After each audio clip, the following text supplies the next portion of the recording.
shop up in the next corner, see? Take a look. Oh, yeah. He's opening the door. He's turning on the light.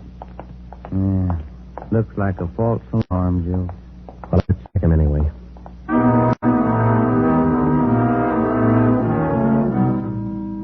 Well, I didn't think we'd be that lucky on the first try, and we weren't. We asked the man a few questions, and it didn't take him long to show us he wasn't our man. He owned the coffee shop. So, Ben and I went back and took up our post again and waited for the next decoy. We covered that 10-block course 6 times that morning, back and forth, following the bait, but it was almost as if the guy could sense a trap. Not once did we get a nibble. By the time our last decoy finished the route, it was almost daylight. Joe, I never was so glad to see that sun come up in my whole life. My feet feel like they're puffing right up out of my shoes. Yeah, me too. Come on, let's get over to the car and check on the other squad out in Boyle Heights, huh? Mm-hmm. Hit the radio, will you, Ben? Yeah. Joe, there must be some easier job on the force than that. Yeah, you and me both. Now, let's see what happened to the others, huh? 80K to Unit 104K. Come in. 104K to Unit 80K. Go ahead. 104K, this is Friday. You do any good out there? This is Miller. I'll call Curtis. Stand by. 80K to 104K, Roger. What do you think, Joe? Maybe a bite? I don't know. Oh, this guy seems to work like a mind reader. Well, he can't win all of them. 104K to Unit 80K. This is Curtis. Go ahead. This is Friday, Al. How'd you do out there? Any luck? Just checked in the last gal, Joe. 80 Welch, not assigned. Okay, Al. Have the men check in. 80K clear. KGPL. Okay, let's go, Ben. When we finally got back to the office that morning, both Ben and I were ready for some sleep, but it didn't look like we were going to get it. We just about finished going through the overnight reports for some kind of a lead when the phone rang. Robbery Friday. Hi, Joe. This is Wilkerson, auto theft. Hi, Wilkie. You got something for us? Not much, Joe, but it might work into something. Just got a report in on a pair of stolen license plates. Oh? Yeah. I'm not much of a hawkshaw, but I figure there's just a chance it might be your werewolf boy. How come? I don't know, maybe just a hunch. After 13 years in this business, you get to know thieves pretty well. Sometimes you got to even think like them. Okay, Wilkie, thanks. We'll check by in a couple of minutes. Right, Joe. What do you have to say? Pair of license plates stolen last night. Wilkie's got a hunch it could have been our man. Well, it might be an angle, Joe. If that werewolf guy'd hang on to one car long enough, we'd have a chance at him. Well, he's too smart for that. I don't know, Joe. Sooner or later, he's going to make a mistake. Yeah. Come on, let's check with Wilkie. Well, we checked with Wilkerson. We got the best piece of news we'd had in days. On the average, 95% of stolen cars are recovered or located within 24 hours. In the remaining 5%, Wilkerson, by a simple process of elimination, narrowed down the number of cars the suspect might be driving. Wilkie figured 6 cars. There they are. Now, I'll bet you if you picked up your man tonight, he'd be in one of these cars. Let me see, huh? 2-door black sedan, yellow convertible, another sedan, green, blue coupe, black coupe, and a gray convertible. Well, that's good work, Wilkie. At least we got something to look for now. Yeah, you're right, Joe. Wilkie, you got the numbers of those stolen plates you're talking about? Yeah, right here, Ben. They're already on the hot sheet. Good. Keep us posted, huh? As usual, Ben. See you later, Wilkie. That's a good break, Ben. Something to keep us busy tonight. Tonight? What do you mean? We're setting another trap. Same thing as last night. Same police women, same everything. Yeah, only this time let's hope he steps into it. You know, Joe, this werewolf character's getting me mad.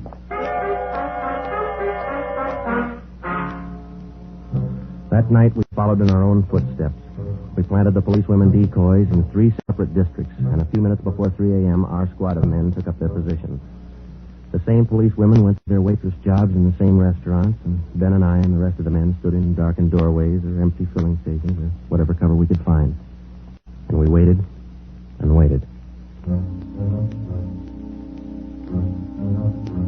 What time is it, Joe? Let me look. 4:30. Thank you. Any sign, Joe? No, nothing yet. Come on, stay in the shadows. That's the way it went all through the early morning. The same plan over and over again until daylight. Ben and I'd check in at the station, go over the late stolen car reports with Wilkie, catch a few hours sleep at home, and then come back and do it all over again. The next night, the next morning, the night after that, and the morning after that. 5 days later, Ben and I were ready to call it quits. I'll admit it, Joe, I can't figure. The guy's either psychic or else he can smell a cop a mile away. Yeah, well, at least we got that stolen car angle left. You checked with Wilkie yet this morning? I'll give him a call now. All right.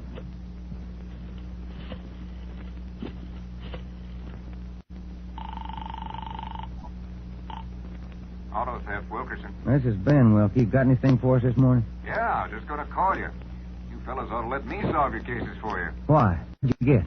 The boys picked up 3 of those 6 stolen cars since late yesterday. Great. Now, what does that leave us with? Well, here are the 3 still missing. Yeah. 4 X-ray 763, Yeah. 5-6 Young 342, Uh-huh. 6-1 Robert 385. Yeah. Got those? Yeah, thank you, Wilkie. Check you later. Good news? Remember those 6 missing cars? Yeah. Wilkie says the boys found 3 of them since late yesterday. Here's what's still out. The blue coupe, the yellow convertible, and the gray convertible. Yeah. Well, this feels like the right track for a change, Ben. Righty. Romero, got a minute? Sure thing, Skipper. Come on, Joe. What do you got, Ed? Woman out in Hollywood just called in with this.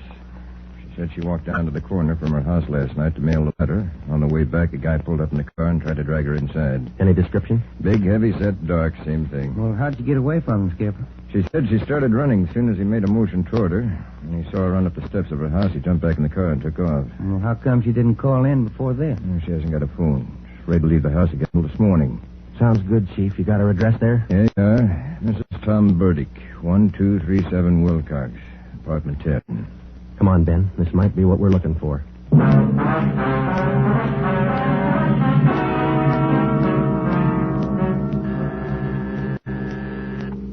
Who is it? Who's there? Sergeant Friday, ma'am. Police. Oh, just a moment. I'm Sergeant Romero, Miss Birdie. This is my partner, Sergeant Friday. We come out to check on your call about that little trouble last night. Well, I don't know if I'm going to be much help to you. I was so frightened about all I could do was just run. Well, could you add anything to the man's description, Miss Burdick? I mean, other than what you told the chief on the phone? Well, now, honestly, I don't think I can. All I saw was this tall, dark man jumping out of his car and starting for me. He had a heavy build and seemed to me, well, a large head with lots of long black hair. Miss Burdick, would you recognize this man if you ever saw him again? Well, I think I might. He was such an unusually big man, almost frightened me to death. Well, just one more question, Miss Burdick. Could you describe the car this man was driving when he approached you? His car? Mm-hmm. Why, yes. It was a gray convertible. Miss Burdick, are you sure of that? Yes, I'm sure of it. A gray convertible. Thank you, Miss Burdick. That's all we wanted to know. Sometimes when you're on a case, you can chase yourself around in circles for weeks trying to fit together just 2 little pieces of a yard-long jigsaw puzzle. And a lot of the time, you find the answer where you least expect it. But once you get that feeling you're after the right man in the right way, there's nothing that can shake you. When Ben and I got back to headquarters, we went straight to the chief's office with the story, and we had him stake out the gray convertible. In other words, if any detective or officer spotted the car, he reported it back to us, but he stayed away from it. We figured that there probably weren't more than 2 of the victims who could take the witness stand and identify the man who robbed and beat them. Not with a smart defense lawyer, anyway. So there was only one way to catch this suspect. Red-handed. Here they are, Joe. Both sets of license numbers for that gray convertible. Here are the original, and here are the numbers on the stolen plate. Good. Everybody got a hot sheet? From the chief all the way down to the janitor. Fine. Now let's get together with Ed, huh? Hot shot, Joe. Grab it. I got it. On the corner of California and Oakwood, a woman badly beaten. On the corner of California and Oakwood, a woman badly... Come on, Ben, another one. But, Joe, it's broad daylight. Yeah, doesn't figure, does it? Come on.